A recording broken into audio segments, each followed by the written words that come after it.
بسم الله الرحمن الرحیم. دا ویډیو چې کله ستاسو په مخامخ باندې راځي کیدای شي د عمران خان د گرفتاری فیصله شوې وي. د عمران خان د ضمانت منسوخ کېدل تقریبا مازیګر وشول او چې کوم وخت دا ویډیو تاسو ګورئ نو په هغه وخت کې کیدای شي د لاهور های کورټ مخې ته د هغوی پیشي شوي وي، ځکه چې هغوی ته حکم وشو د چیف جسټس لاهور د طرف نه چې 8 بجو پورې د هغه پیش کړي شي. د عمران خان د وکیل د طرف نه دا خبره وکړې شوله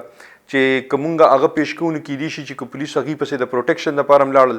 نو هلته چې کوم کسان ناست دي هغوی به دا ګڼي چې یاره دا ګرفتاری دپاره راغلي دي او کیدای شي عمران خان ته یا همداسې عملې ته نقصان ورسیږي. نو د لاهور های کورټ چیف جسټس هغوی دا خپل ریمارکس کې ویلي چې په امبولنس کې دې راوستلی شي خو زمونږ په مخامخ ته 8 بجو پورې پیش کړي شي، ځکه چې موږ داسې ضمانت نشو ورکولی چې څو پورې هغه فزیکلی دلته موجود ني. د رانا ثناء الله د مریم نواز او د نواز شریف د شهباز شریف د مولانا صاحب دی ټولو ارمان پوره کېدو والا دی او په دې باندې به اوس د عمران خان گرفتاری وشي. د عمران خان د گرفتاری سره اوس دا بعضې خبرې تړلې شوي دي، ځکه چې نن په اسحاق ډار په قومي اسمبلی په اجلاس کې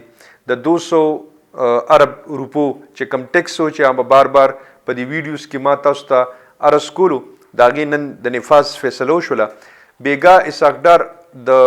عارف الوي سره ملو شوی او هغې ته ویلي چې یاره دا صدارتي آډینس په ذریعه باندې د عوامو باندې نافذ شي، نو هغې د هغې نه انکار کړی او هغوی ورته وویلي چې یاره په قومي اسمبلی او په سینټ کې پیش کې چې د عوامي نمایندګانو طرف نه راشي زه به دستخط وکړم. دوی دا کوشش کولو چې دا ټوپک د هغه په اوږه باندې کیدو او بیا ساره ملبه انکې سر پر د هغې په سر باندې دا ټوله ملبه ور واچي، خو هغې د هوښیارتیا نه کار واغوستلو او دې ته دا هر څه ور په سر کړل. اوس چې سم